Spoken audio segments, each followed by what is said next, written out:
We focus on history, culture, religion, art, social, and philosophy of Nusantara. Here, in the presence of Nusantara, we were made to be forgotten about the goodness of ourselves. Because negativity seems to be more interesting for us. Now, I'm Sutoyo Raharto and friends assist you to remind you, to awaken you that we still can find the gems of Nusantara. They are the great sights of Nusantara.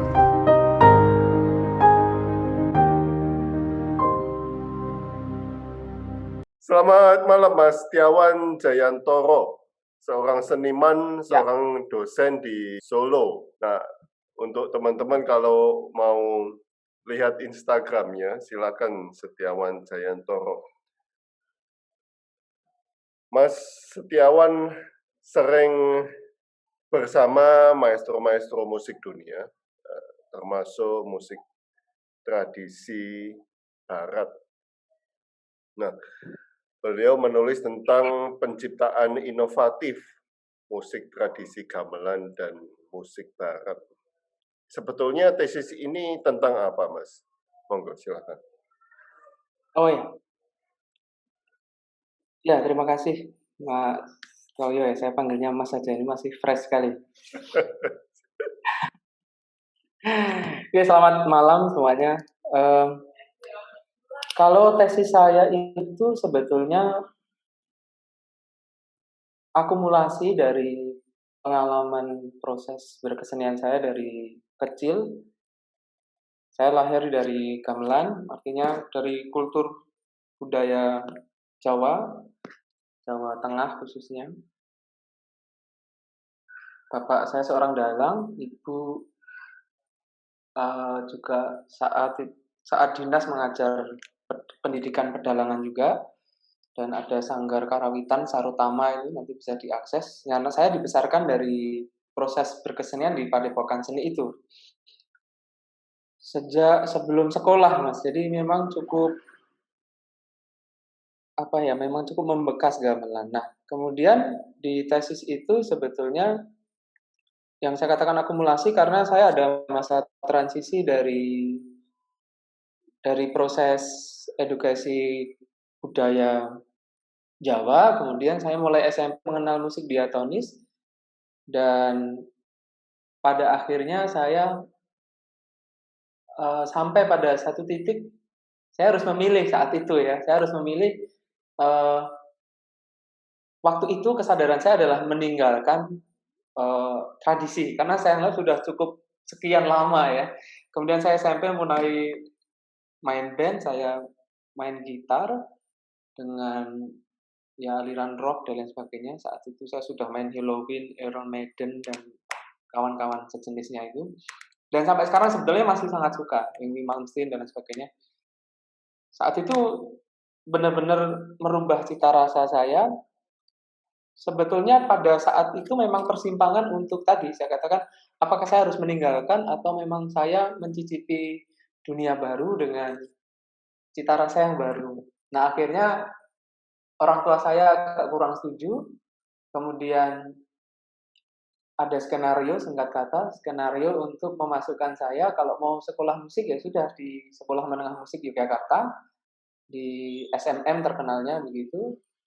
Namun skenarionya cukup indah, jadi saat itu saya dibuat benar-benar nggak tahu menahu. Ternyata ibu saya sudah janjian dengan temennya yang di SMM itu agar anaknya saya itu tidak diterima di gitar karena saya milih gitar. Jadi skenarionya begitu, tidak diterima gitar dan gimana caranya masuk di instrumen gesek gitu. Nah, dari situlah sebetulnya yang tadinya saya berniat untuk lari, artinya mau beralih ke dunia baru, cita rasa baru, ruang kehidupan yang baru, tapi kemudian dituntut dengan tantangan yang sangat berbeda dan itu benar-benar sangat luar biasa dan menjadi tadi yang saya katakan energi yang saya akumulasi kemudian menjadi konsep-konsep perpaduan ya, konsep-konsep persenyawaan, kolaborasi, elaborasi yang ternyata saya tidak bisa meninggalkan tradisi. Nah, yang saya jumpai di SMM itu saya dituntut belajar musik klasik barat. Sesuatu yang benar-benar sangat tidak saya pahami dan saya nggak habis pikir kenapa saya harus belajar itu gitu. Yang semula niat saya belajar musik barat itu ya band, gitu. Taunya band. Gitu. Tapi begitu masuk di SMM saya harus belajar viola saat itu. Dalam bahasa Indonesia dikenal luas dengan sebutan viola alto. Meskipun istilah itu sebetulnya salah kaprah ya. Saya sependapat dengan almarhum Pak Sukaharjana yang menyebut viola itu bukan viola alto sebetulnya. Nanti mungkin kalau ada waktu saya jelaskan. Nah, saya ngambil viola, semester pertama saya langsung merasakan, ini luar biasa. Ada keindahan yang sangat dahsyat yang sebelumnya nggak saya pikirkan sama sekali. Gitu. Saya rasakan juga enggak. Gitu. Nah, ternyata ada esensi keindahan yang sama. Disitulah saya mulai belajar tentang seni itu apa sebetulnya. Kemudian sampai saya benar-benar menghayati, kemudian saya bisa merasakan esensi yang mulai menemukan literasi yang bisa saya baca, saya dalami, saya kupas pelan-pelan sampai saya wujudkan di skripsi dengan saya meneliti filsafat musik itu, lalu saya akumulasikan di tesis itu saya menulis tentang penciptaan inovatif ya, artinya saya menggunakan gamelan sebagai salah satu media yang saya senyawakan, saya asimilasikan konsep saya saat itu saya tulis dengan asimilasi karena memadukan dua sistem yang berbeda antara gamelan dan musik barat yang saya pelajari selama di SMM dan di S1 ISI Yogyakarta.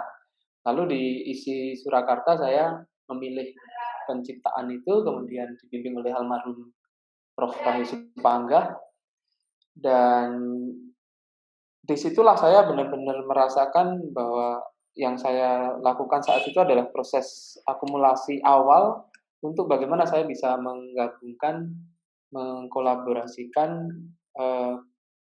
dua dunia yang ternyata tidak harus dihindari salah satunya begitu saat itu. Dan tidak ada konfrontasinya sama sekali sebetulnya ketika kita memetik esensinya begitu Mas.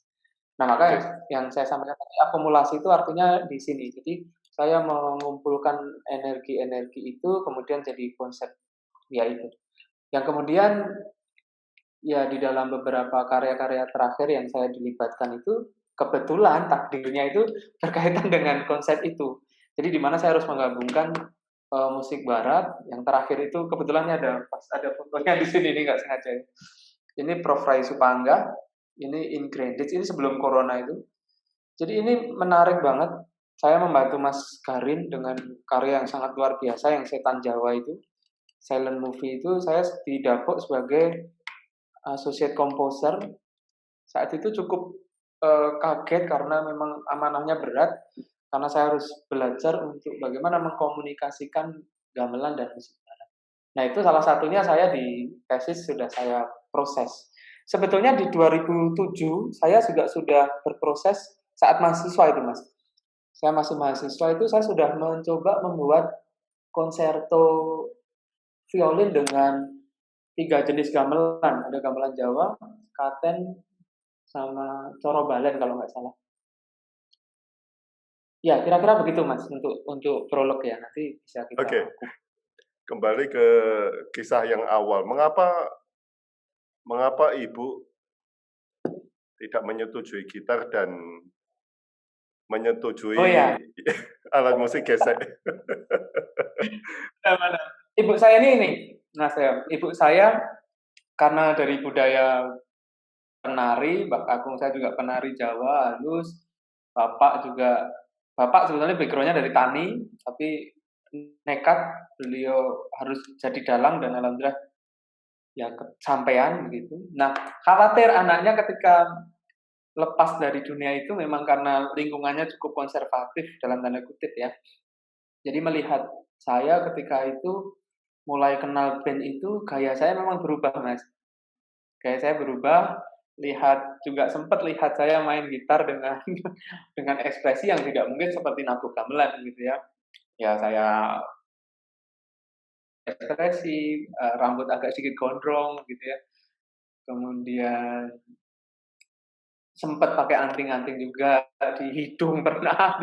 Jadi, itu yang kemudian dikhawatirkan oleh orang tua saya, ya budaya musik ini sepertinya tidak harus begitu sebetulnya, hanya skenarionya saat itu oleh orang tua saya kemudian dialihkan supaya belajar musik baratnya itu musik klasik dulu, musik klasik dulu. Akhirnya, ya dari situ saya bersyukur sekali menemukan, eee, kesadaran estetika yang saya istilahkan begitu ya. Jadi kesadaran estetik untuk, melihat sebetulnya musik itu bukan pada aktivitas fisik, tetapi lebih kepada penghayatan, lebih kepada kebermanfaatan begitu. Jadi hubungannya sudah dengan hal yang substansial gitu.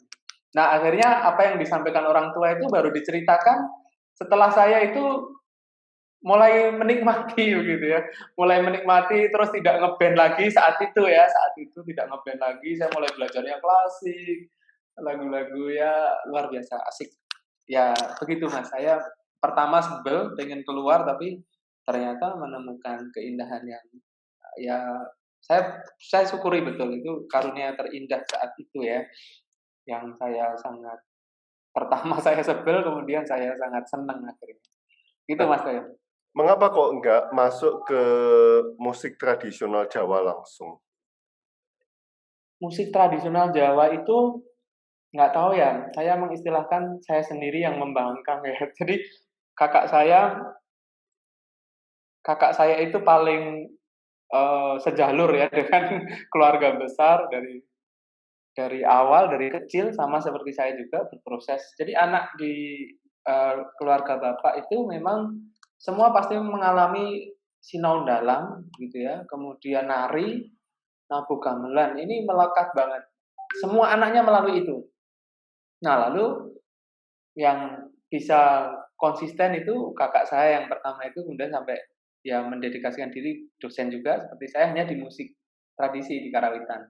Nah, saya saat itu berpikir, eee, saya nggak tahu ya mungkin karena paling nakal kata kata orang tua saya paling nakal dan mencoba sesuatu yang berbeda dari kebiasaan, keluarga besar saat itu.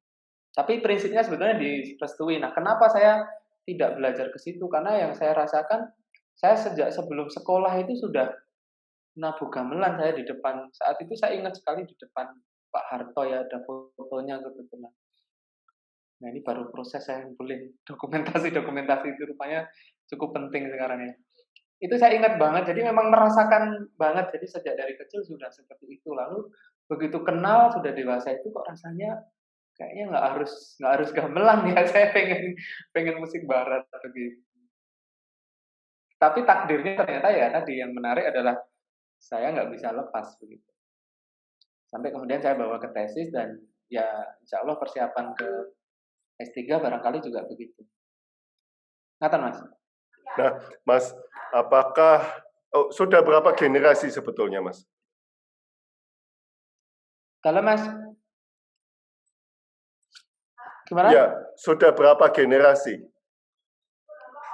Di kalau keluarga besar saya melacaknya ya generasi apanya Mas maksudnya?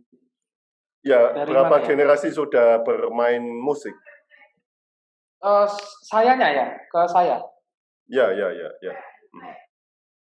Saya ya baru baru saya ini yang di generasi yang kemudian, di istilahnya mewakili keluarga besar secara keseluruhan ya, yang tidak belajar tradisi saja itu baru saya. Kira-kira begitu, Mas. Ya, Tapi tapi dari Eyang kan sudah musik ya? eyang ya, eyang itu dari eyang di Klaten itu yang, eee, Kagoko yang Mardi itu sudah seorang dalang, kemudian Mbah Patmocarito juga dalang, penari, kemudian ke ibu saya juga begitu, nari, dalangan. Nah, menikah dengan bapak saya juga ketemu karena di ASKI ya saat itu Akademi Seni Karawitan ya kalau nggak salah. Iya, ASCII. Ya, kalau dilihat generasinya ya begitu, lalu yang eksplisit dalam studi musik non tradisi Jawa baru saya. Gitu, Mas. Mas, apakah ada pesan khusus dari Eyang ke Ibu, ke Anda tentang musik ini? Nggak boleh meninggalkan musik atau bagaimana? Oh ya, kalau amanahnya secara umum yang saya terima adalah eh, seni itu sebagai media edukasi ya, media pendidikan jiwa begitu. Kemudian setelah juga dihubungkan dengan spiritualitas, tentu saja ada tuntutan untuk bagaimana menghadirkan kemanfaatan dengan seni itu. Sehingga saya menerjemahkan amanah dari orang tua itu, kemudian saya punya konsep itu, musik itu ya bukan sekedar hiburan gitu. Musik bukan sekedar hiburan, itu saya wujudkan dalam termasuk skripsi saya saat itu ya. Saya mencoba membongkar tentang hiperrealitas musik ya. Jadi perkembangan musik yang melampaui batas sehingga kemanfaatannya ya patut dipertanggungjawabkan. Artinya banyak hal-hal yang sebetulnya musik itu tidak hanya berhubungan secara egois saja dengan kepentingan permainan nada dan hiburan begitu loh. Artinya ada dimensi lain yang sebetulnya pasti akan terkait dan saling berhubungan. Artinya ada dampak yang dilahirkan dari budaya musik yang dikembangkan. Maka dari itulah yang kemudian saya kembangkan, saya terapkan, saya praktekkan. Ya tadi, musik bukan sekedar hiburan, kemudian bagaimana bisa mendidik jiwa, terutama jiwa saya secara pribadi, kemudian bagaimana ekspresi saya itu bisa memberikan stimulasi yang positif, yang konstruktif, gitu ya. Tidak, tentu saja tidak destruktif ya pasti. Juga tidak menimbulkan imajinasi yang uh, melampaui batas tadi, yang sudah banyak saya bongkar di saat skripsi saya. Itu Mas Tayo. Mas, tadi kan mengatakan spiritual. Nah, ini cukup asik ini membicarakan hal ini. Apakah ada ritual di dalam musik itu? Ritual dunia spiritual yang dilakukan turun-menurun. Ya, walaupun Anda sudah lepas dari tradisi, tapi kan juga kadang-kadang masuk ke tradisi juga. Monggo, silakan. Ya, saya mengalami, artinya menyaksikan betul ya ketika Bapak saat itu ya masih bergulat dengan pertunjukan dalang saat itu. Karena saat terakhir itu memang sudah tidak ke pertunjukan tapi lebih ke pendidikan dalang. Sampai sekarang Bapak lebih fokus ke situ, Mas. Nah, saat masih aktif di pertunjukan itu memang ya dekat sekali dalang itu dengan namanya sajen gitu ya. Spiritualitasnya ke konteks-konteks demikian gitu. Nah, kemudian memang setelah keluarga saya itu mengenal Islam, sebetulnya ya dari dulu agamanya Islam. Tetapi setelah mengenal tuntunan itu ya kita sudah spiritualitasnya beralih. Sebetulnya menjadi lebih simpel tanpa meninggalkan esensi budaya. Jadi kita keseharian itu memang melestarikan betul. Jadi kalau Mas Tayo dolan nanti ke Sarotama itu silahkan mampir. Itu ya nggak ada hari tanpa belajar seni tradisi begitu ya. Jadi justru kokoh sekali di situ proses tiap hari anak-anak terutama ya Mas. Ya dulu saya juga begitu. Nah sejak dengan kenal Islam itulah kita memang dituntut untuk ya spiritualitasnya jadi berbeda dengan tetap menghargai dan kita memetik esensi dari pelestarian itu tetap harus dengan spiritualitas tapi yang sekarang dengan energi yang berbeda. Nah kalau saat ini saya menggunakannya dengan misalnya ini contoh pembuka ya. Contoh pembuka itu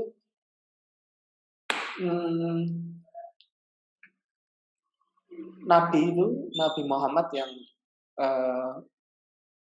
bersabda, saya kebetulan cukup melekat begitu ya. beliau berpesan untuk satu, misalnya khairun nas anfa'uhum linnas gitu ya. Sebaik-baik manusia yang bermanfaat untuk manusia lain. Nah, dari situ sebetulnya ketika itu menjadi pedoman spiritualitas, maka ya bagaimana seni tadi itu harus kebermanfaatannya tidak egois. Ini saya kaitkan dengan bukannya Islam Mas, sebetulnya Mas. Romo Muji pun, Muji Sutrisno, itu yang sampai sekarang saya pegang. Ini memang sengaja saya siapkan, kebetulan di sini bukunya.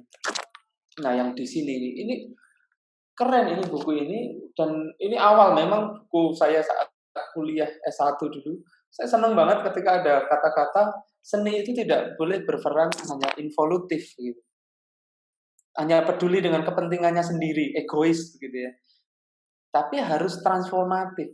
Nah, ini bahasanya Romo Muji. Kalau pesan Nabi Muhammad juga sebetulnya kalau diamalkan ya secara garis besar tidak berseberangan ya. Artinya Nabi juga jauh hari lebih dari 16 abad lalu sudah berpesan begitu, bagaimana setiap umat Islam dengan profesi apapun itu harus melahirkan kemanfaatan. Maka dari situ Mas, sebetulnya keluarga saya itu ada transisi dari tradisi Jawa kuno lengkap dengan ritualnya, kemudian beralih dengan spiritualitas yang berbeda dengan pedoman Islam, tetapi yang saya lihat tanpa ada apa ya istilahnya kayak sesuatu yang sangat kontroversial begitu, enggak sebetulnya.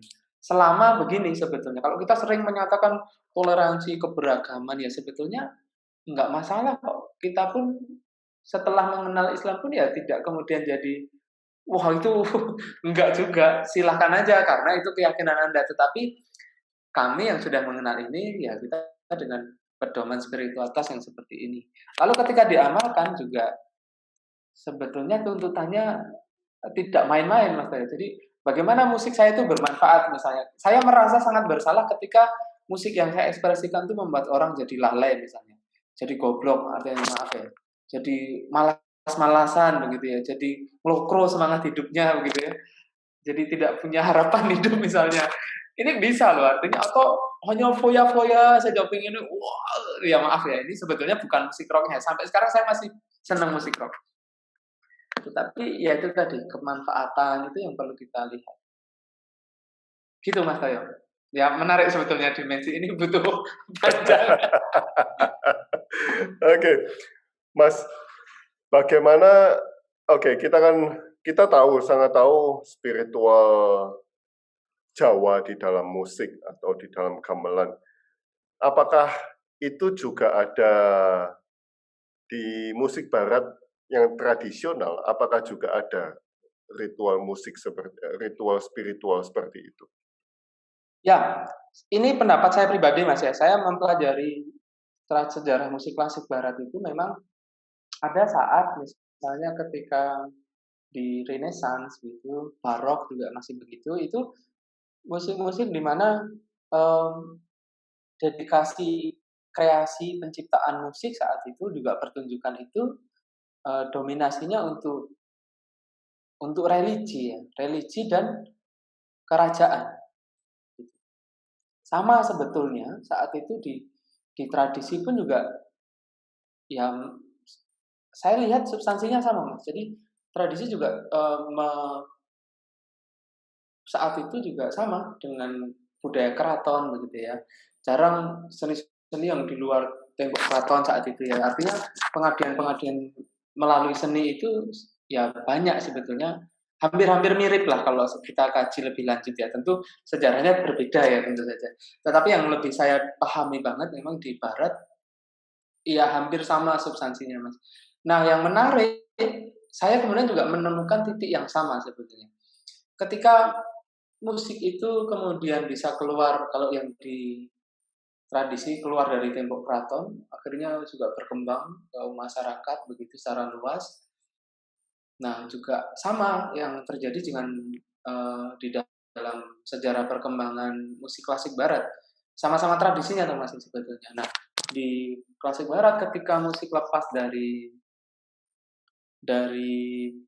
artinya lepas dalam pengertian bisa dikreasikan di luar kepentingan saat itu religi dan kerajaan, maka ya terbukti berkembangnya dahsyat. Kalau nggak mungkin ada The Beatles gitu kan. Nggak mungkin ada Yngwie Malmsteen gitu ya. Karena induknya sama gitu ya. Induknya dari theta chordnya Pythagoras berkembang sampai ada musik diatonis dan lain sebagainya itu Bach menemukan rumusan itu begitu ya. Jadi ya kalau dilihat menariknya di situ Mas sebetulnya. Tetapi saya tidak mengatakan bahwa seni akan lebih maju ketika tidak didedikasikan untuk agama dan kerajaan, tidak. Tetapi saya melihatnya bagian dari tadi, ada sebetulnya dimensi yang, kalau bagi saya spiritualitasnya itu sebagai basis basis dari penjiwaan, tetapi ekspresinya ya bisa untuk apa saja, kebermanfaatan dalam hal apa saja, begitu. Begitu, Mas. Oke, satu lagi sebelum masuk ke pertanyaan saya yang Silahkan. kalau di Jawa ada konsep kalau di Jawa ada konsep sesajen, sajen. Apakah di musik tradisional Barat juga ada konsep-konsep seperti itu? Yang saya lihat nggak ada. Sejauh yang saya lihat nggak ada. Tapi yang saya ketahui saat itu memang cukup kuat ya, bahkan lebih kuat di Barat ya. Memang saya lihat musik itu memang untuk kepentingan gereja saat itu, untuk kepentingan kerajaan itu cukup kuat. Tapi untuk bentuknya kayak sajen, pengabdian-pengabdian gitu memang ya mungkin berbeda medianya ya, Mas. Bakar dupa mereka ada? Kan di Katolik ada bakar dupa itu. Oh ya, enggak. Saya belum pernah ya. Saya belum pernah. Kebetulan juga beberapa kali berproses di luar itu juga enggak ada mereka. Begitu. Oke. Memang Indonesia beda banget, Mas. Oke. Wow. Ya. Kita bisa saya pengen tahu kalau di Katolik, tradisional Katolik, apakah mereka ada ritualnya begitu? Saya kurang tahu persis ya. Nanti kalau Mas SJ ada informasi kabarin saya. Boleh. Ya. Yang menarik terakhir saya ke Norway, ya bukan terakhir ya, udah agak lama ya. Saya heran di sana itu, nggak tahu itu menurut teman saya itu aja apa semuanya ya. Tapi dia berkata bahwa di sini agama nggak penting. Oh iya. Ya, itu it happens for the whole Europe, Mas. Oh. Ya. Tapi menarik Pak Toyo, nanti coba saya kaji ya, saya banyak teman-teman juga itu. Dan ya semuanya berhubungan baik ya dengan spiritualitas yang sangat beragam. Saya sering saat itu ke Jepang juga saya minta bisa nggak diagendakan dalam rangkaiannya ada Jumatannya gitu ya. Oh bisa, nanti kita antar itu. Menarik sekali habis Jumatan lihat konser jalan kereta, asik sekali. Ya gitu. Oke. Saya mulai share screen ya Mas ya. Boleh. Ini oke. Apa ya? Tahun berapa nih Mas ya? Tahun 2015. 2015. Wah, masih culun banget ini.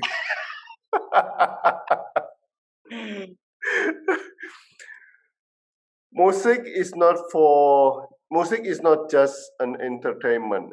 What is music for you, Mas Setiawan? Monggo.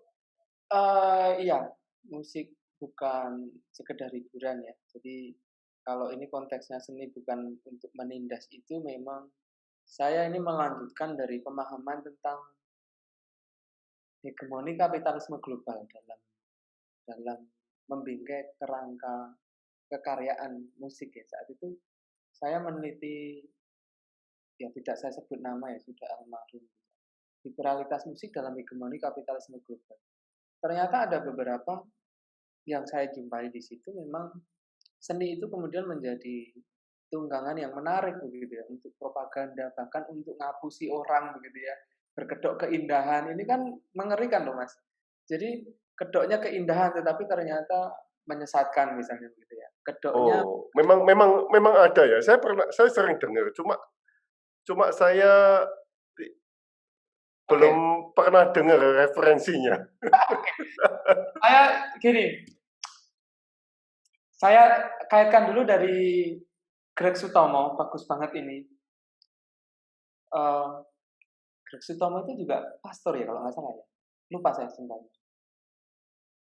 Tapi saya ingat namanya gitu dan masih punya bukunya. Bukunya keren banget, krisis seni, krisis kesadaran. Jadi di situ mulai bisa saya hubungkan memang ketika seni itu disadari hanya kebudayaan masif yang tanpa esensi, orang bergerak nggak ngerti esensi apa gitu loh.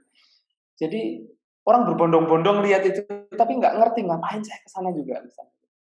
Nah, kemudian di sinilah ada proses-proses tadi yang kemudian saya hubungkan dengan kesadaran estetika. Kemudian saya terakhir itu saya membaca hiperrealitas musik Jean Paul Dirac itu. Kemudian ya kalau yang versi Indonesia ada Yasraf Amir Piliang, saya konsultasi wawancara saat itu dengan beliau itu tentang itu, seni musik yang dikembangkan melampaui batas akhirnya ya mematikan musik itu sendiri. Sebetulnya disinilah mulai rawan seni sebagai kendaraan untuk bisa jadi bukan hal yang konstruktif lagi Mas, tetapi ya untuk bukan hanya menindas juga sebetulnya. Maka ini saya katakan satu hal yang sederhana saja, misalnya kayak ini anaknya teman saya, Lars dari Norwegia. Ini ketika kita di kafe, ini di Jogja ini Mas. Ini masih di Jogja, mau merencanakan ke Norwegia saat itu.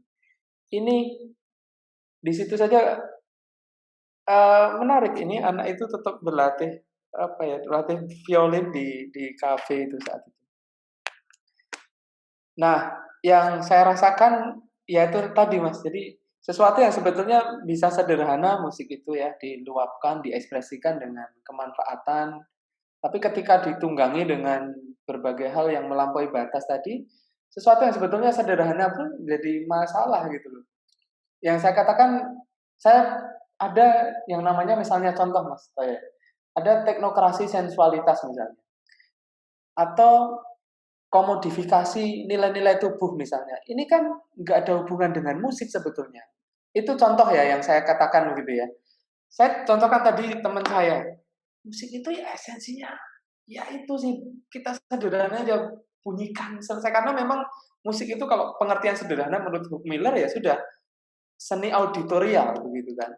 Seni untuk didengarkan kan berarti kalau saya mau melihat musik sebetulnya secara esensi ya silahkan saja ya. Tetapi sebetulnya esensinya itu pada pendengaran begitu kan. Makanya disebut seni pendengaran yang diolah kan organisasi bunyinya. Nah, ketika kemudian dikomodifikasikan tadi, akhirnya ada nilai-nilai tubuh yang dijual juga misalnya. Musik dihubungkan dengan mohon maaf paha begitu ya. Musik dihubungkan dengan payudara. Nah, ini yang ya jadi bukan hanya penindasan tetapi bisa jadi jembatan untuk menghancurkan peradaban sebetulnya dengan kedok keindahan.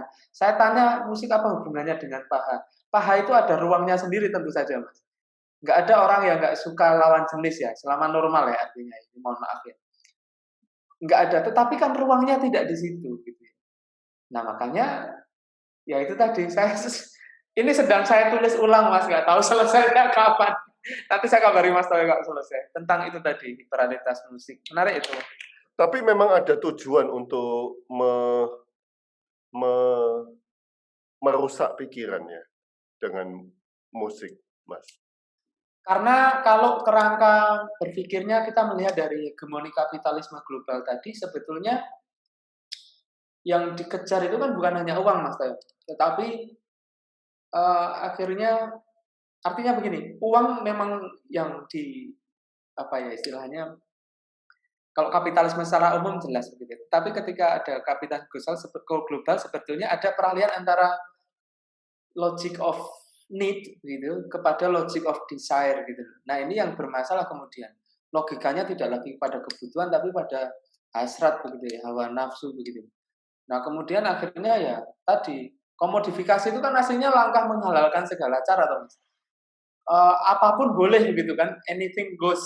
Silahkan saya mau apapun yang penting ya ini musik saya begitu. Saya mau main musik dengan telanjang dada ya cewek ya misalnya saya mau menurut saya ini indah lah. Terus ngapain begitu ya?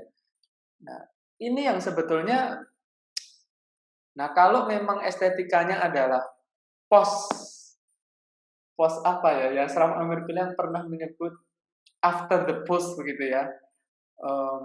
Ya ini mungkin bisa jadi begitu. Orang tidak lagi butuh menjelaskan maknanya apa, bodo amat lah. Yang penting aku begini, laku, ya terserah. Nah sebetulnya saya mengkaitkannya saat itu sederhana sebetulnya Mas. Nggak usah rumit-rumit. Kita kaji aja pasal 32 UUD kita itu, ya itu sebetulnya udah cukup loh. Pemerintah berkewajiban ya,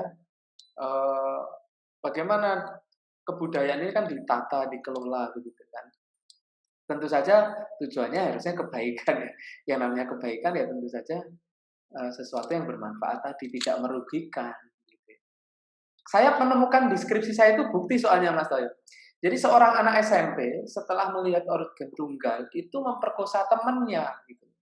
Nah apa yang ditonton dari organ tunggal itu? Musiknya apa? Apanya begitu loh. Kan gitu tuh Mas Toyo.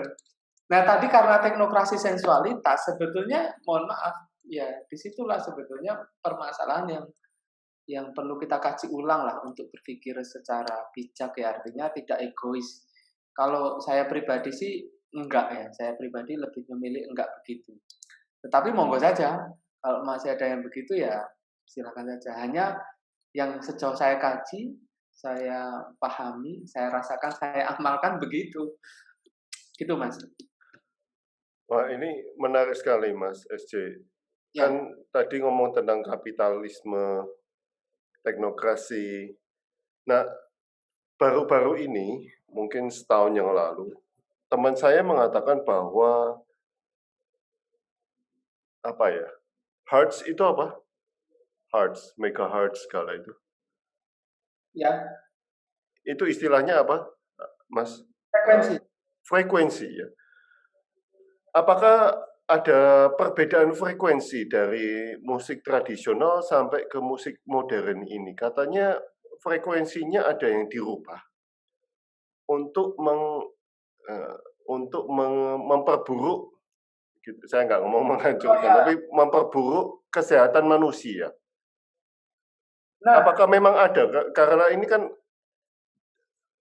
termasuk riset Anda ini, kapitalis. Ya, saya terus terang saya nggak tahu istilahnya, tetapi karena Anda berulang kali ngomong kapitalisme, teknokrasi, global, nah itu, monggo.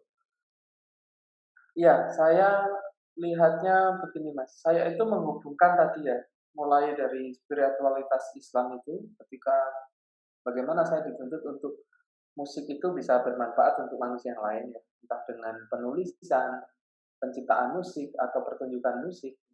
Kemudian yang kedua saya hubungkan dengan misalnya tadi ya wilayah-wilayah kesadaran, filosofi, terus teori-teori kebudayaan, dan yang Mas saya sebutkan tadi itu di wilayah menarik itu Mas, sebetulnya ada memang. Kalau di Barat sudah sangat familiar, di Jepang saat itu saya sempat berkunjung ke Kunitachi itu College of Music, di sana juga sudah ada terapi musik bagus gitu, artinya memang ada hubungan-hubungan antara kombinasi nada-nada tertentu dengan organ tubuh tertentu begitu ya di teman-teman terapi itu. Ini menarik, saya sedang ingin belajar ke situ. Lalu kalau pengalaman pribadinya memang ya jelas ada hubungannya Mas. Hanya kalau yang secara khusus dibuat untuk begitu saya belum berani menyimpulkan. Tetapi barangkali kalau yang saya lihat justru banyak yang positifnya sih. Artinya nggak tahu, mungkin yang saya gali datanya baru di situ ya Mas ya. Tapi kalau saya yang tadi saya sampaikan musik melampaui batas, kemudian teknokrasi tadi lebih kepada packagingnya Mas, lebih pada apa ya, budaya pertunjukannya secara formal begitu ya. Tetapi dalam konteks nada saya sedikit-sedikit justru memulainya dari apa yang diteliti cukup lumayan panjang ya oleh Mas Haru Emoto itu, apa ya Mas saya pernah baca itu ya, saya lupa. Enggak. Bukunya dipinjam itu, The True Power of Water apa ya. Oh ya, oke. Mas Haru Emoto pernah meneliti tentang itu, jadi yang kebetulan yang dijadikan sampel itu adalah musik juga ya, salah satunya artinya air itu hidup, kemudian bisa merespon informasi berupa uh, auditif begitu, yang menarik itu. Makanya benar ya, ketika kita mendengarkan musik bisa rileks, mendengarkan musik bisa jadi malah tambah kemerungsung uripe begitu ya, atau semeleh gitu ya, yang memang ada dengan kaitan emosi-emosi tertentu. Nah, kemarin saya dikontak teman saya, dokter dari Semarang, itu juga sama, Mas Ece kapan kita riset tentang ini untuk anak-anak? Ya, kita berikan semangat dengan musik. Mas Ece kayaknya menarik, ini kita bisa eksplorin ke sana gitu. Nah, mungkin nanti setelah corona ini, Mas Bayu. Saya memulainya kerangkanya begitu, Mas. Jadi kebermanfaatan tadi, kemudian filosofinya saya ambil dari tadi, liberalitas itu, kemudian estetika sebenarnya saya banyak mengambil dari kayak Ki Hajar Dewantara ya, misalnya itu bagus loh. Kayak sudah mengajarkan tentang keluhuran budi gitu ya. Ada tentang transendental juga sudah diajarkan. Sebetulnya menarik kita belajar, nggak usah estetika mulu-mulu lah, kita belajar dari yang leluhur kita itu udah dasar buat keren. Itu Mas Tayang. Nah, Mas Ece, saya kemarin juga interview seorang pendidik musik, tapi saya mau tanya ke Mas SJ, bagaimana kita bisa memilih, yaitu yang percobaan air lah, air dijadikan es dan sebagainya, tapi secara tanpa percobaan, bagaimana kita bisa memilih musik itu good for our health atau negative for our health gitu. Memilihnya ya. Ini memang tidak mungkin bisa dari satu aspek musik saja ya Mas ya. Artinya memang harus dilaksanakan dengan lengkap ya. Kalau saya mau merumuskan, biasanya saya sampaikan secara umum itu, saya pakai pemahaman tentang seni, agama, ya, filsafat ilmu itu sebagai wadah, sebagai tempat manusia bereksplorasi, menemukan ya, menjalankan kebenaran gitu.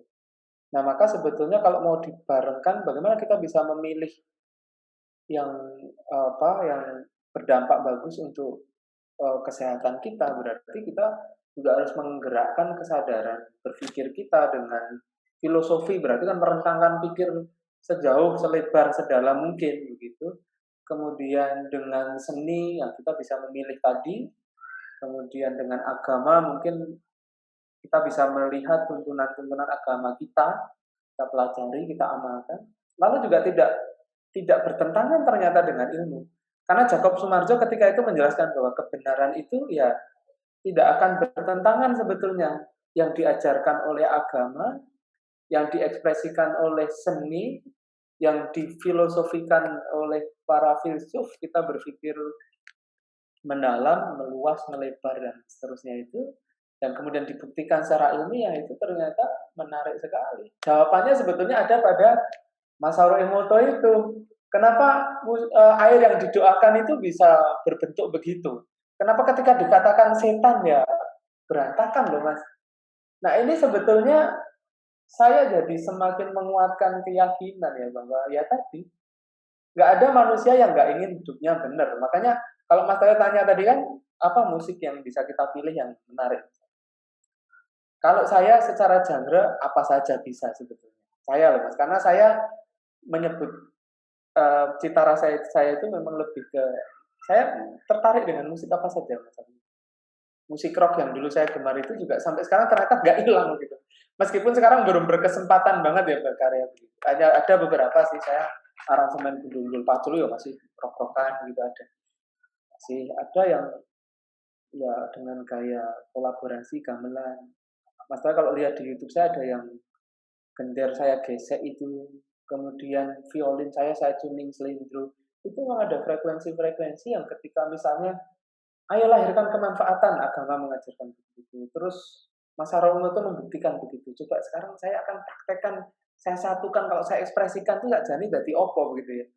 Ketika saya mendengarkan dengan tenang, sejuk, saya main juga bisa merasakan kedamaian. Saya yakin bahwa orang yang dengar itu juga tidak akan termotivasi untuk ayo maling begitu, ayo ngapusi begitu. Saya kira enggak begitu.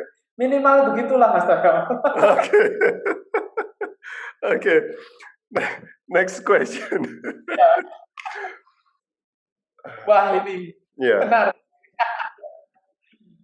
gerbang dunia lama yang harus dipulihkan. Apa yang dimaksud di sini, Mas SJ? Ya, Gerbang apa ini? Monggo, silakan. saya ternyata takdirnya itu kembali di kampus dan jadi dosen. Sesuatu yang sudah lama saya tinggalkan itu main klasik begini nih Mas. Jadi saya sempat meninggalkan dunia klasik Mas. Saya sempat meninggalkan dunia klasik seperti ini. Kemudian saya sudah banyak, sejak 2010 sebetulnya saya transisi untuk mulai ke dunia penciptaan Mas Daya. Saya saat itu ingat banget titik tolaknya dari ketika saya ada program di Kamboja untuk nggarap gamelan, untuk pusat budaya di sana ya, gamelan, kulintang sama band ya. Di situ mulai saya lebih banyak mencipta daripada main musik klasik. Ada sekitar 5 tahun saya nggak menyentuh musik klasik banget ya. Sampai benar-benar ketika saya dituntut, ini awal-awal nih saya jadi dosen itu masih belum resmi ya. Surat tugas belum turun ini, saya harus membantu, ada teman dari, kalau nggak salah ini dari Belanda, dari masterclass ya, bagus banget ini. Nah saya memang merasakan kaku banget ini. Ya ini kayaknya seingat saya begitu, ini gerbang dunia lama yang harus dipulihkan ini. Ya, jadi Berarti akumulasi. gerbang untuk Anda sendiri kan ya? Iya, ini lebih ke itu sih. Makanya emosinya juga cekakaan itu ya. Jadi ini celelean sebetulnya. saya, Oke. saya kaku banget ini main klasik saat itu. Oh, oke. Ini di Solo, Mas? Ini diisi Jogja. Oh, Makanya udah lama banget nggak ke kampus Jogja. Saat itu saya bahkan ini sedang sama Mas Eko Supriyanto itu nggarap di Festival Teluk Jailolo kalau nggak salah ingat saya. Karena ada undangan dari kampus untuk ikut workshop ini, membantu ini. Jadi saya dari Halmahera Barat itu izin hanya berapa hari untuk ikut ini aja sih. Jadi saya merasakan benar-benar di sana saya nggarap dengan band, dengan musik-musik apa ya, lebih ke musik-musik rakyat yang saya kolaborasikan dengan teknologi dan lain sebagainya. Ya saya agak prosesnya begitu Mas. Lama dengan Mas Eko Supriyanto itu, dan ini benar-benar saya kaget main ini. Lama banget soalnya nggak main musik klasik. Kalau nggak salah ini main apa ya? Main Schubert atau Mozart, saya lupa, dan benar-benar kaget saya. Kualan sampai kecontalan saat itu. Oke. Saya pikir gerbang dunia ini antara Eropa dan Asia. Tapi saat itu saya sedang memang kebetulan garap Mas Eko Supriyanto itu, kebetulan alhamdulillah karyanya cukup bagus Mas Eko Supriyanto, dan saya membuat karya yang Krai Jalolo itu Mas Tayo, nanti bisa dibaca itu. Yaitu karya musik, komposisi musik terpanjang saya kalau nggak salah sampai 42 menit apa ya untuk Wow. itu. Ya, saya sebetulnya sedang enjoy-nya dengan dunia itu. Makanya ketika kembali itu memang kayak harus membuka lagi. Saya nggak kebetulan masuk ke kampus Jogja ya artinya. Gitu Mas Tayang. Oke, next Mas. Ini interesting sekali. Oke.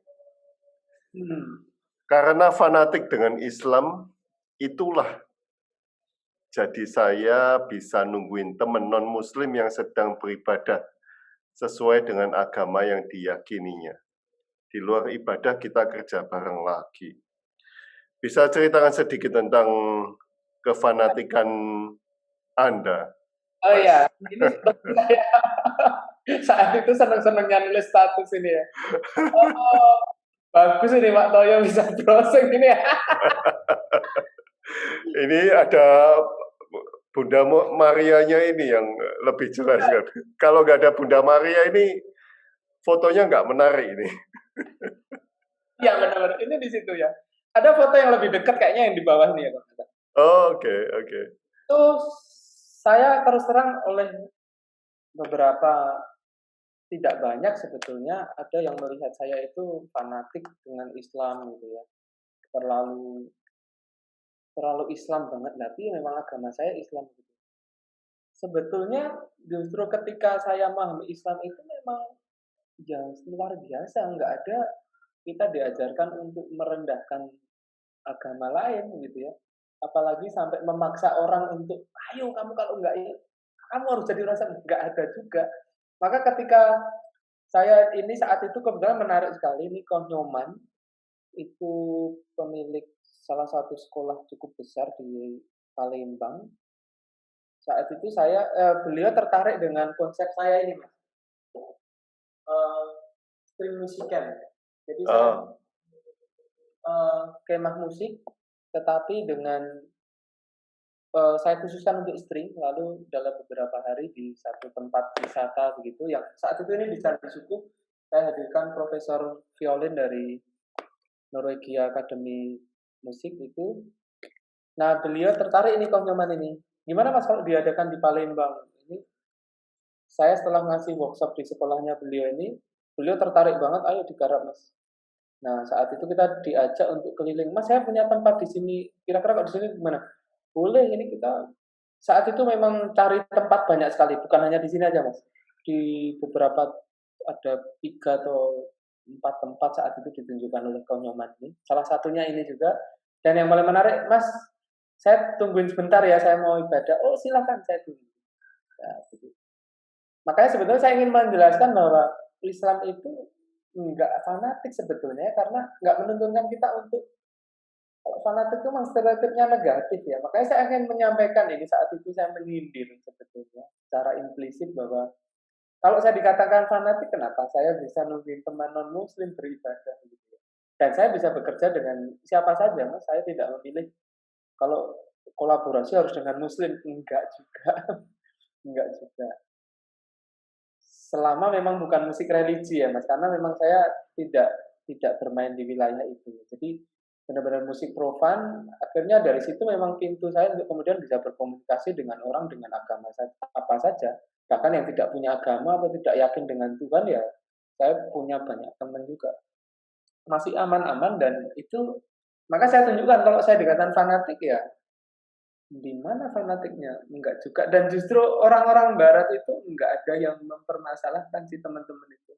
Bahkan satu ketika saya tanya, eee, karena tahu saya muslim begitu, saat itu saya menunjukkan untuk tidak berjabat tangan misalnya dengan perempuan yang bukan mahram, saat itu langsung itu orang Yahudi, "Mas, eee, besok Jumatannya di sini ada tempat," gitu.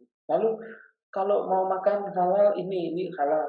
Lalu yang paling saya sangat terharu saat itu sempat dipesankan di satu pesawat itu khusus tempat duduk sekian itu makanannya beda, ternyata dikasih yang begitu. Jadi apresiasinya teman-teman sampai, nggak ada masalah sebetulnya, asik gitu loh. Jadi kata-kata fanatik itu sebetulnya timbul dari apa ya, ya nggak tahu sih, apa ya, saya oke. nggak menyebut, yang jelas Islam nggak mengajarkan seperti itu. Divide et impera. Hmm.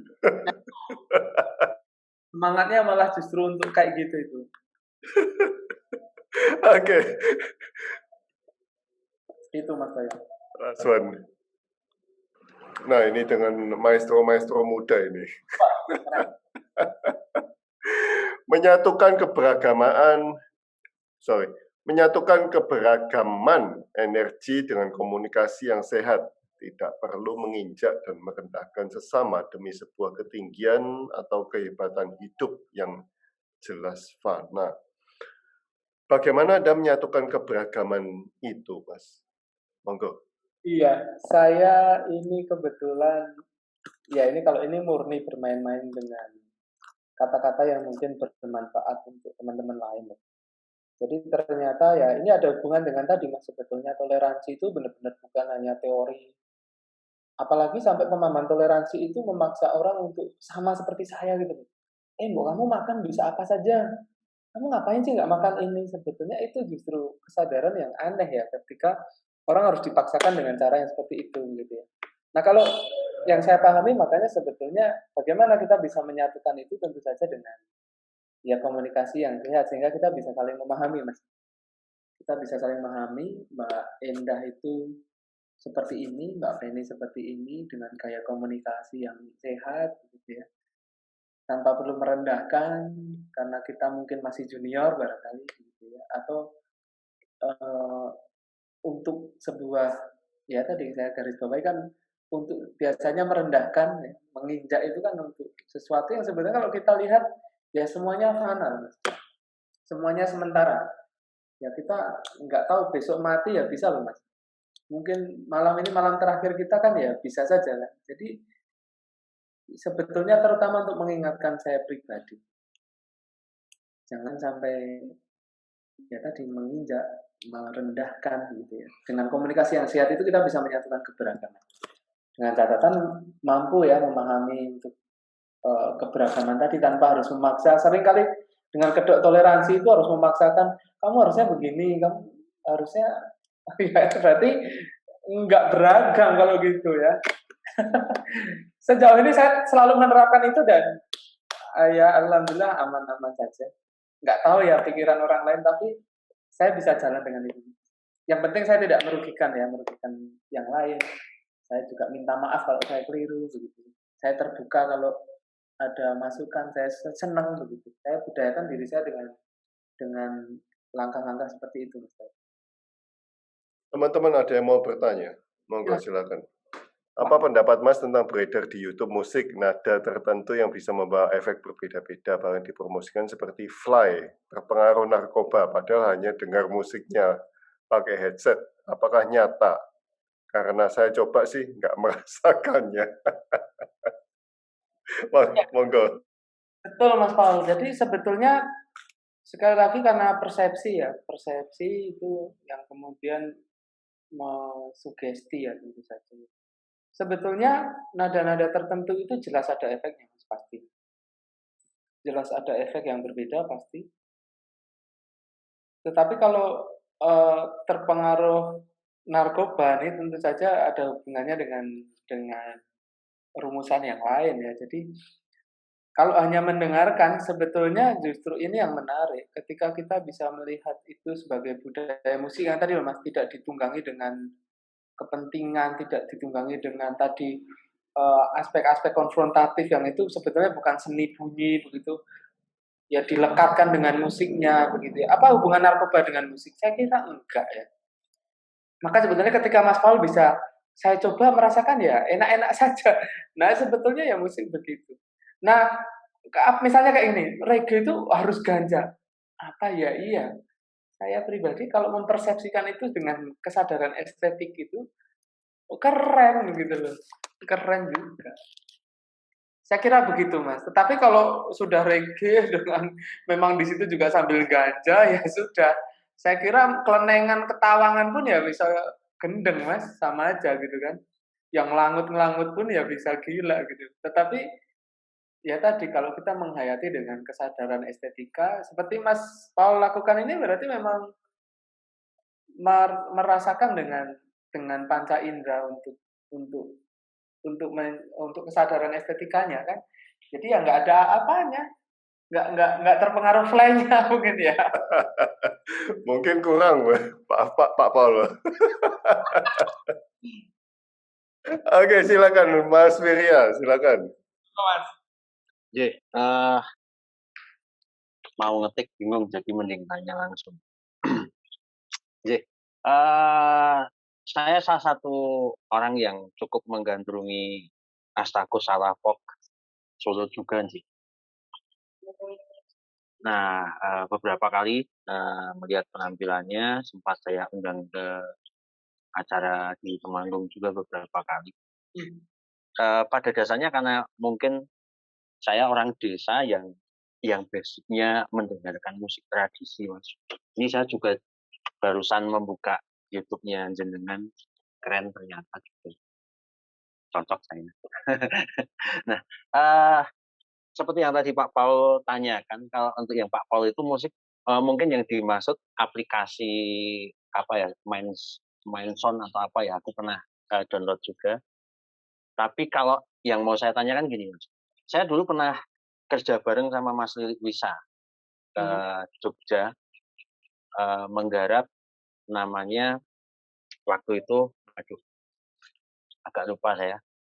Intinya adalah menggunakan musik sebagai media hipnoterapi. Tetapi yang digarap itu adalah musik tradisi. Karena menurut Mas Lilik, di gamelan itu lumonem itu nada yang cukup mudah untuk memasukkan sugesti dalam otak pendengarnya. Itu kenapa di beberapa kesenian, jadilan, dan sebagainya, rata-rata adalah ketika benda itu ditabuh, orang akan transnya di situ. Karena nada yang lumonem yang berkesinambungan. Nah, kemudian dia juga bercerita kalau ya itu penelitiannya beliau ya. Saya waktu itu ngikut aja karena saya cuma membantu.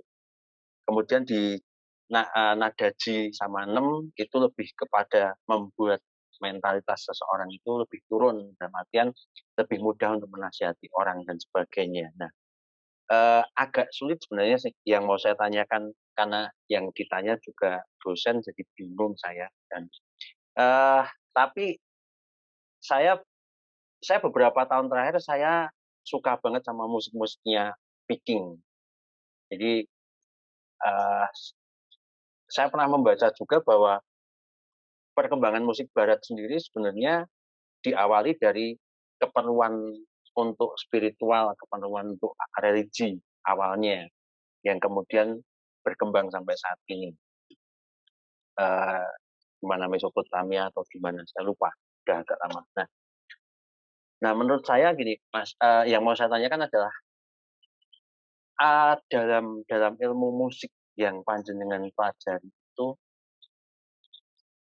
apakah pernah panjenengan mengalami di satu negara mana musik etniknya mereka yang mana memang dengan tegas diceritakan bahwa oh ya, musik ini sebenarnya untuk keperluan ritual atau religi atau apapun, di mana fungsinya musik ini bukan sekedar sebagai background atau bukan sekedar sebagai pengantar doa, atau tetapi memang mereka menyadari bahwa musik ini mempunyai kekuatan tertentu secara resonansi atau secara nada pada pendengarnya atau otak manusia yang merespon.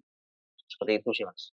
Soalnya kayak tadi yang Romo tanyakan adalah apakah di luar negeri ada nggak ya musik yang pakai sajen gitu. Saya juga belum pernah tahu sih. Nah, tetapi kalau di Viking itu kan ada satu ritual yang mereka makan jamur dulu sebelum mereka kemudian memainkan musik dan melakukan upacara. Nah, maksud saya hal-hal semacam itu karena saya juga untuk artikel maupun data yang saya baca kan baru sekedar googling, sedangkan panjenengan mungkin sudah pernah ketemu dengan mereka gitu. Itu sih, Mas, intinya. Jadi begitu saja. Iya. Jadi yang secara eksplisit menyebutkan gitu memang saya belum menjumpai, Mas. Hanya kalau saya simpulkan sejauh ini memang lebih kepada apa ya? Saya lebih memahami kemudian dan menyimpulkan, Mas, malah menyimpulkan sejauh yang saya lihat, saya rasakan secara langsung itu tadi kebudayaan yang bukan kebudayaan. Jadi rumusan yang sifatnya integral gitu ya. Yang kemudian saya simpulkan itu tadi, ketika apakah ada satu budaya musik tertentu yang menjelaskan secara eksplisit, sebetulnya malah mereka itu nggak pernah menjelaskan. Karena disitulah filosofinya. Saya sendiri kalau membuat musik itu juga tidak pernah menjelaskan ini musik ini agar Anda begini, enggak juga. Atau ini ada hubungan tertentu saya setelah semedia juga enggak. Tetapi Saya menyimpulkan ada satu esensi yang menarik dan itu keseragaman apa ya, menurut saya keseragaman kita sebagai manusia dalam konteks punya hati, punya pendengaran, penglihatan gitu ya. Ini saya semacam tertuntut untuk ketika saya dengan persepsi tadi Mas, misalnya Jacob Sumarjo itu kan menyampaikan tadi ya, dengan istilah lembaga kebenaran gitu. Kalau kita menggunakan kita punya agama, punya eee, berfilsafat pasti sebetulnya, Mas Feria pasti juga berfilsafat, terus kemudian, berkesenian, entah dengan cara apapun, ekspresi apapun, dengan ilmu tadi. Nah, ini yang saya simpulkan, budaya musik dimanapun sebetulnya juga nggak bisa lepas dari ini, Mas. Maka saya lebih tertariknya ke situ, Mas, untuk mengapresiasi lebih dalam. Saya lihat misalnya contoh ya, dari segi spiritualitas, nggak mungkin dia nggak meyakini aspek itu, gitu ya. Hanya memang mereka mungkin tidak menyampaikan, tapi saya dengan persepsi tadi sangat merasakan, seperti, berbagai simfoni, berbagai karya kontemporer bahkan ya, dengan gaya apapun ya, dengan medium ungkap apapun, itu juga terlihat banget dimensi spiritualitasnya. Terus kadar keilmuannya itu kelihatan banget begitu. Artinya kalau digabungkan tadi, eee, ya sama Mas, saya menyimpulkan kok semakin ke sini itu, saya nyaman dengan 4 kerangka ini Mas. Nanti coba kalau kita praktekkan bersama, sebetulnya ada diskusi yang menarik dan pasti panjang itu. Misalnya ketika ditanya, apa aspek spiritualitasnya? Apa dimensi filosofinya? Kemudian artistiknya apa, berarti bisa berkaitan dengan, estetika musiknya misalnya. Nada apa yang diciptakan misalnya, hubungan nada apa yang dikombinasikan gitu ya. Nah itu yang juga lebih luas lagi ketika dikaitkan dengan keilmuan gitu ya. Jadi kalau kalau saya pribadi lebih melihatnya ke situ, Mas. Ngaten, Mas Firya, kalau yang eksplisit saya belum pernah atau saya lupa ya, tapi saya ingatnya malah di Indonesia sih terus terang kayak, Mas Toyo sampaikan tadi. Jadi saya jawabnya begitu kan, memang Indonesia beda. Jadi di Indonesia yang saya jumpai lebih banyak ke begitu ya. Kadang-kadang justru malah begini, mohon maaf ya, artinya ya tadi kalau saya pribadi melihat hanya untuk kepentingan spiritualitas ya, jadi dimensi untuk estetika musiknya ya memang bukan jadi fokusnya. Tetapi ketika berpikir integral untuk keperluan keperluan itu, keperluan em, yang menyeluruh itu saya kira lebih menarik. Gitu. Saya pernah lihat yang jadi ingat Mas yang di mana ya di salah satu suku di Maluku sana juga ya begitu cukup ada sih Mas dimensi-dimensi begitu ada. Kalau saya terus terang ketika dengan begitu enggak begitu berminat banget. Karena eksplisit banget berarti itu musik musik religi ya. Tetapi ketika justru disajikan dengan sebuah kebudayaan yang integral dalam pengertian persepsi saya tadi itu ada 4 pilar tadi itu jauh lebih menarik untuk ini Mas. Nah Mas Mas Firya mungkin ada kenangan tertentu yang berhubungan dengan itu, menarik itu pasti, Mas. Itu dulu saya waktu di Jogja, saya sebenarnya cita-citanya masuk ISI, tetapi Oh, ya. putus di tengah jalan. Sebenarnya sama musik juga ya? Saya lebih di teaternya. Oh, teater. Lebih di teaternya. Nah, cuma awalnya sih pengen di musik Mas dulu Mas. Cuma ya itu tadi gitu. Berat Mas ternyata Mas gitu. Apalagi saya nggak ada terah musik di keluarga saya gitu. Jadi ya lebih berat lagi gitu. Kayak jenengan tadi yang bercerita bahwa tanpa panjenengan ngertos ibu menganjurkan seperti ini berkomunikasi dengan saya tidak mendapatkan hal semacam itu. Jadi bahkan pamitan untuk masuk SMM saja sudah langsung ada diopo gitu. betul. Jadi otodidak kenal Mas Jaduk juga nggak sengaja gitu, kenal Mas Butet nggak sengaja gitu, kayak gitu.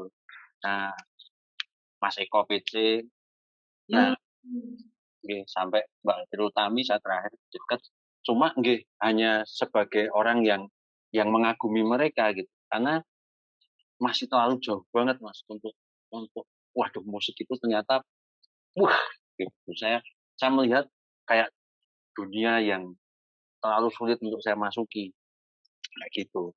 Nah, tapi karena seneng gitu, karena seneng apa ya nek wong desa iki ngomong iki eh, gede karep bondo cupet itu tadi ya wes akhirnya iseng-iseng bikin bikin kelompok musik di sini gitu. Dulu saya pernah bikin Bumbung Wadah Seni gitu. Dari basicnya di aktivitas di Gayam 16 dulu ikut yang Sabto terus bikin di Temanggung.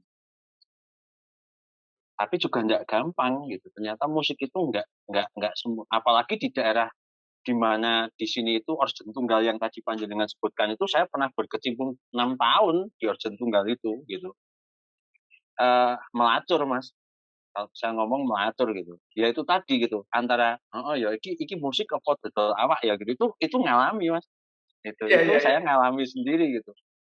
Antara mau ngomong enek tapi butuh duitnya gitu ya wes dilakoni wae gitu. Nah, kemudian mulai mengenalkan ke teman-teman gitu, teman-teman campur sari awalannya, terus dikenalkan ke kontemporer gitu. Itu pun juga sulit banget meskipun kita pernah lomba juara 1 waktu itu di Semarang.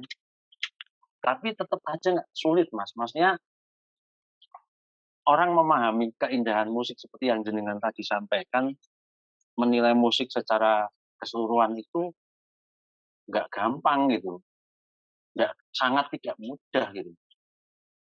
Orang lagu apa yang kemarin viral, lagu bahasa Jawa, ya lagu yang pakai gamelan yang kemudian diinggriskan dan internasional itu kan digandrungi anak-anak termasuk anak saya kan setelah viral bukan karena mereka mendengar pertama kemudian jatuh cinta gitu. Nah, saat ini kan musik itu harus menjadi penghubung kata hati mereka. Kalau nggak ada itu mereka nggak mau gitu loh. Orang sudah nggak mau ngomongin komposisi gitu. Kalau sekarang itu kan jarang Mas yang kemudian ngomongin, oh ini komposisinya keren ya gitu. Wih beatnya berubah sekian kali gitu. Itu kan nggak banyak orang melihat itu. Kadang musiknya jelek, kata-katanya bagus, ya itu yang dipakai karena pas momennya kan kayak gitu. Nah makanya saya sempat dulu interest ketika diajak suruh bantu Mas Lilik Wisa itu gitu karena menemukan hal baru gitu menurut saya di situ menemukan hal baru. Iya ya, gamelan digunakan sebagai hipnoterapi, pesertanya massal waktu itu ada 100 orang gitu dan itu dihipnotis di satu tempat secara bersamaan. Nah, bahkan itu nggak pakai kata-kata gitu. Jadi nggak itu bukan verbal hipnotis. Orang cuma disuruh duduk, udah musiknya main, di pertengahan musik dimainkan itu hampir 50% orang sudah nggak sadar gitu. Sudah dalam kondisi trans semua gitu. Nah, baru kemudian dicomoti satu-satu untuk diberikan sugesti. Waktu itu seperti itu. Tetapi sempat kaget waktu itu. Bisa ya seperti ini ya gitu. Kemudian selesai acara, saya cukup panjang diskusi sama Mas Lilik gitu. Apa yang terjadi gitu. Kemudian dia menjelaskan bahwa setiap nada itu mempunyai efek pada gelombang otak yang berbeda setiap nada itu. Jadi kenapa di dalam komposisi Mozart ada yang seperti ini, dia bercerita seperti itu. Meskipun saya belum pernah mendengarkan itu. Nah, kemudian di komposisinya ini kayak gini gitu. Kenapa ada musik band yang kemudian dianggap sebagai ini band satanik gitu karena dia menggunakan memilih nadanya yang dominan nada-nada ini untuk memicu emosinya si pendengar gitu. Cuma waktu itu terus kemudian saya juga nggak melanjutkan karena harus balik ke Temanggung gitu. Saya kecelakaan jadi saya nungguin. sempat jadi guru juga. guru tidak guru tidak resmi, ngajar musik juga di MTS 4 tahunan gitu. Tapi juga sama gitu, kembali lagi ke pentok kurikulum. Ketika kemudian mau mengenalkan musik yang seperti tadi panjenengan sampaikan bahwa musik itu dinikmati itu, ya endingnya pada hadroh sama qosidah gitu kan, karena di MTS gitu. Tetapi cukup sulit Mas untuk seperti yang panjenengan sampaikan bahwa musik itu ya seperti itu.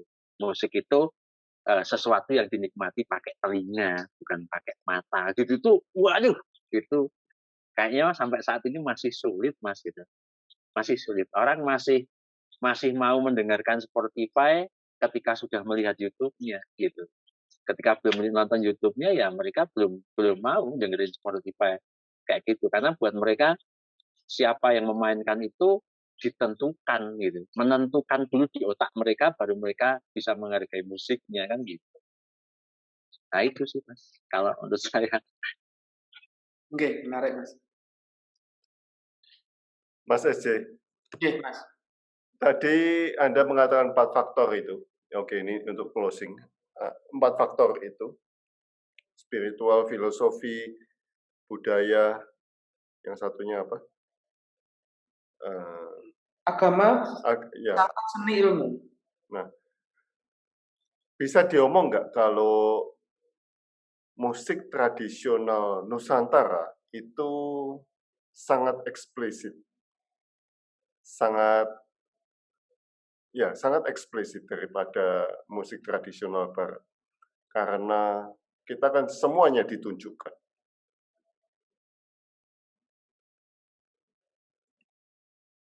Bisa diulang Mas? Oke, kalau kita lihat musik tradisional di Nusantara, itu kan semuanya keluar, Mas. Ritual ada, lalu musik juga ada, semuanya keluar. Bisa dikatakan nggak kalau musik kita itu lebih eksplisit daripada musik tradisional Barat? Iya, eksplisit dalam bidang lebih ke ritualnya tadi Mas ya? Iya. Iya, pasti itu. Jadi kesan-kesan untuk itu yang masih terjaga kuat banget ya. Terutama kalau saya lihat dari misalnya budaya-budaya kesenian Jawa itu memang ya masih sangat lekat dengan itu sebetulnya. Hanya di akhir-akhir yang saya sadari secara pribadi, ya tadi kembali lagi ke esensinya pada penghayatan. Ketika kita justru terjebak pada spiritualitasnya yang eksplisit tadi, ya apa ya, ruangnya saja Mas yang berbeda ya artinya. Ruang untuk spiritualitas harus menjadi apa, kemudian aspek-aspek yang eksplisit dari satu budaya musik itu harus diapakan begitu. Tapi kalau di Barat memang ya perkembangannya lebih setelah musik profannya jalan, ya tadi akhirnya ya kita bisa lihat. Mohon maaf saya menyampaikan kayak misalnya satu konteks, saya pernah menulis agak konfrontatif juga ya. Jadi mungkin supaya sebetulnya saya pengen banyak masukan, aslinya itu niat saya begitu.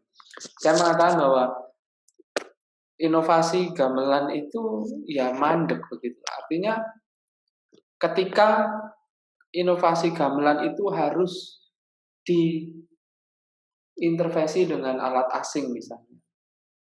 Nah, artinya apa? Ketika kita menguri-uri kebudayaan dengan secara eksplisit aspek-aspek tertentu misalnya dengan spiritualitas itu, lalu ketika dihubungkan dengan pengembangan yang dengan persepsi integral yang makro tadi, kita nggak mungkin bisa lepas dengan agama kita misalnya begitu, dengan keilmuan juga harus dibuktikan kalau ini baik itu secara ilmiah yang seperti apa misalnya. Maka ketika tadi kenapa saya misalnya yang ditanyakan Mas Paul tadi misalnya, atau Mas Firya juga sama. Jadi apa yang dirasakan dari satu budaya musik itu yang sebetulnya harusnya bisa dipertanggungjawabkan secara integral. Nah, ketika eksplisitnya memang iya kita begitu, lalu dalam kenyataannya, misalnya dalam konteks konservasi tadi, saya bandingkannya dengan ini Mas Teo, dengan teman-teman tradisi yang di barat itu, ya begitu keluar itu kemudian kita bisa membaca kok mata rantai sejarahnya itu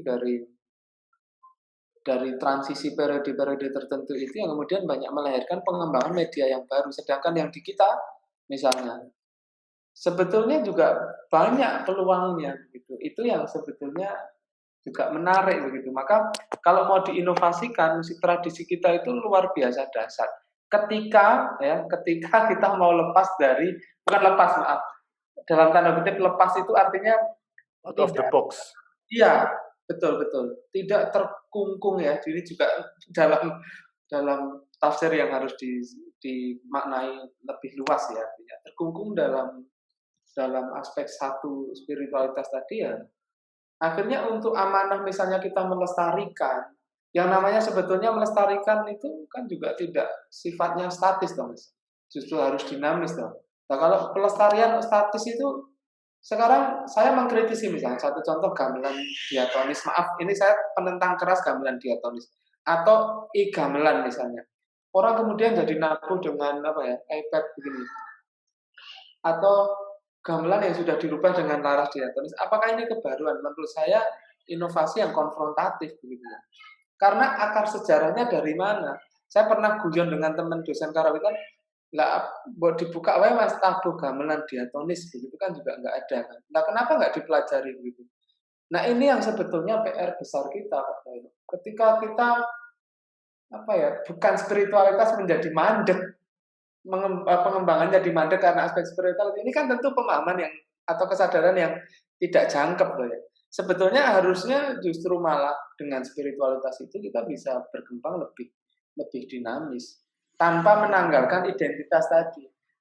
Nah, sekarang ini saya sedang sama teman-teman di satu yayasan di Adsanti itu cukup menarik. Ini ada program untuk kompetisi tentang inovasi ini. Ya, ini satu pilar sederhana dulu untuk kemudian bertahap nantinya. Yang kita gagas harusnya ke sana Mas, bareng-bareng melangkah untuk berpikir bahwa tadi dengan satu PR bersama misalnya bahwa konservasi seni tradisi itu tidak statis. Semangatnya justru harus dinamis. Misalnya melahirkan kebaruan dari gamelan yang asli, itu caranya. Ya dirumuskan perlu riset begitu. Misalnya dulu ada di barat itu, kalau kita lihat sejarahnya kenapa ada gitar elektrik, nah itu kan bisa dilihat mata rantainya. Nah kalau kita misalnya, bisa saja sebetulnya ada apa begitu yang berhubungan dengan teknologi ya. Tapi kalau ini mata rantainya tidak terputus antara tradisi dan non tradisi, itu bagus begitu. Artinya PR-nya sebetulnya lebih kepada itu. Bagaimana inovasi musik tradisi atau misi konservasi pelestarian tradisi kita, musik apa saja itu seharusnya dengan semangat yang dinamis tadi. Nah, bagaimana kita bisa melihatnya ke situ, Mas?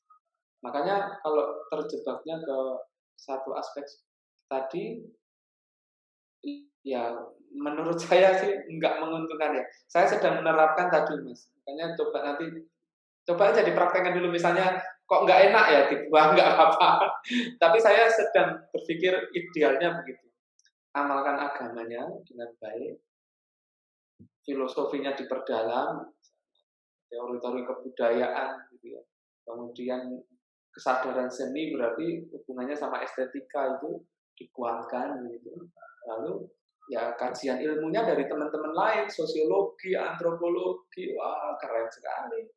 Keren itu. Gitu Mas Tayo. Mas SJ, satu pertanyaan lagi. Sejak kapan mandek, Mas SJ, gamelan itu? Ini pertanyaan bagus ya. Ini pikiran saya aja sih Mas.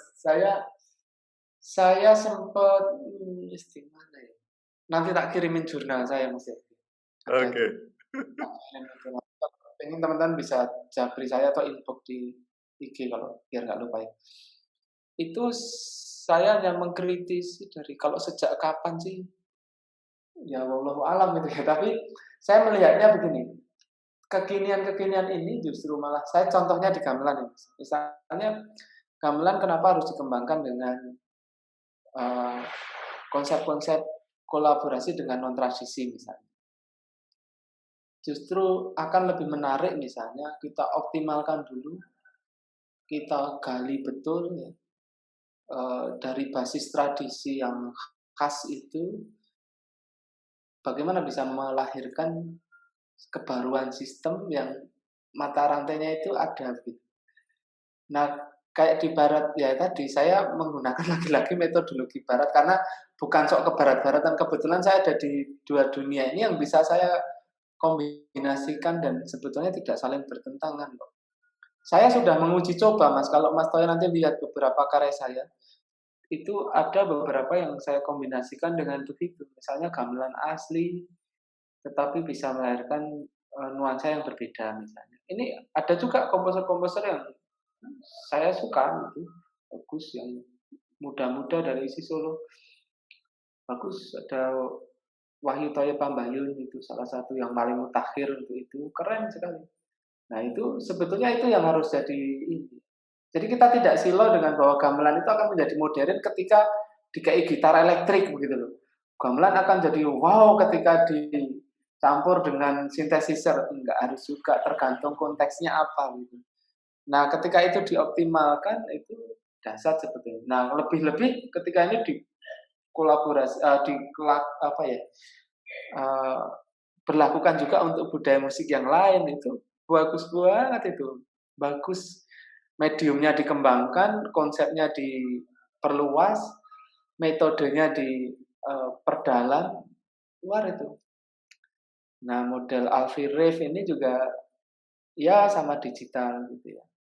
Meskipun saya melihat beberapa yang sebetulnya ada yang gamelannya ada di situ, tetapi sebetulnya tidak ditabuh misalnya ya.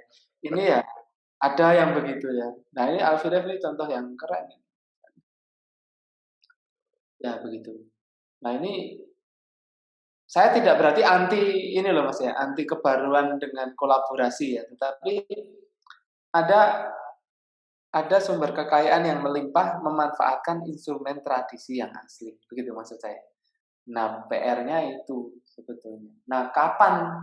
Ya kalau saya lihat ya yang 1 dekade inilah kelihatan eksplisit banget, Mas. Misalnya contoh ya ada festival gamelan apa begitu ya. Tapi kemudian ya memperlihatkan apa ya, gamelan itu tidak menjadi induknya gitu ya, induk konsep garapnya gitu ya. Nah, ketika intervensi ada alat asing pun alat asing yang jadi bingkai kreasinya gitu. Jadi gong ngiringi gitar misalnya begitu ya. Atau nada gamelan yang mengikuti pola-pola diatonis, ritmikal barat begitu ya. Maka kita kayak nggak percaya diri gitu. Satu sisi teman-teman tradisi sendiri juga merasa, saya sering provokasi kakak saya itu, Mas, ayo dikembangkan. Artinya teman-teman tradisi itu sebetulnya sangat dasar. Cuma memang ada yang berpikir konservatif tadi, Mas. Tradisi itu melihat non-tradisi itu kayak orang frustasi ya, ketidakmampuan menguasai tradisi, kemudian gong diseret, gong mungkin apa lah gitu ya, gong dibanting lah gitu. Ya bagaimana itu ditemukan gitu loh. Kalau teman-teman di barat tuh rukun gitu lah. Bagaimana kita bisa rukun? Sebetulnya bisa dimulai dari tadi sih. Kalau bisa integral tadi ya. Jadi kebaruan itu harus dipertanggungjawabkan secara konsepnya apa, kemudian didiskusikan. Kalau ini bagaimana begitu. Nah, ruang-ruang itu yang ya saya pribadi sangat berharap bisa tumbuh berkembang. Ya potensi banyak Mas di Jogja, banyak sekali komunitas-komunitas diskusi yang sangat dasar untuk itu. Tinggal digadukkan saja dengan para praktisi gitu. Kadang-kadang ada guyonan juga orang yang mengkaji itu karena orang iso main musik misalnya. Nah, apa ya? Stereotip-stereotip gini sebetulnya tidak perlu begitu loh. Karena menurut saya itu takdir yang saling melengkapi kok. Teman-teman yang mengkaji itu sebetulnya memperkuat dimensi teman-teman praktisi gitu loh. Karena saya mengalami itu, sempat itu ada, saya santer didengar di telinga itu. Jadi mengkaji karena ya ora iso main. Mula nulis begitu ya. Atau main tok karena ora iso nulis gitu. Sebetulnya enggak juga loh. Misalnya kayak Alfiref ini yang dicontohkan ya. Coba datakan Alfiref. Suruh bercerita kan mesti menarik misalnya. Nah, coba teman-teman ditulis. Belum lama ini, kapan itu sebelum corona, saya dengan Dalapan pernah bikin acara dengan kampus, itu juga sangat menarik beliau ngajar itu. Nah ini kan dahsyat sekali ketika dituliskan. Saya kira itu sih integrasi antara praktisi dan keilmuan, sehingga tidak ada tadi ya, ketika kita melihat mandeknya kapan, sebetulnya ketika kesenjangan itu semakin luas ya, mungkin ya nggak baik ya. Tapi saya lihat arahnya positif sih Mas Tayo. Jadi mulai banyak kajian-kajian musik yang menarik, ada mungkin hikmah corona ini ya, luar biasa. Banyak banget, keren banget, saya seneng banget itu melihat, seneng banget itu. Ada podcast termasuk seperti ini yang Mas Toyo lakukan dan teman-teman itu ada di komunitas lain yang luar biasa, keren. Nah tinggal tadi dihubungkan, kalau saya merumuskan ya sebagai penutup tadi Mas, untuk kemanfaatan tadi, kemanfaatan yang humanis begitu loh. Kalau seni mendehumanisasikan itu kan jadi aneh ya. Wong seni sih diekspresikan, mengekspresikan manusia kok malah membuat manusia menjadi tidak punya rasa manusiawi gitu loh. Gitu. Oke, ya. Terima kasih Mas SC atas waktunya. Kita harus jumpa di Solo dengan Mbak Penny. Boleh, ayo. Bisa. Matur nuwun Mas, matur nuwun. Selamat malam. Mas, ayo semuanya teman-teman. Terima kasih Mas. Sampai ketemu. Iya.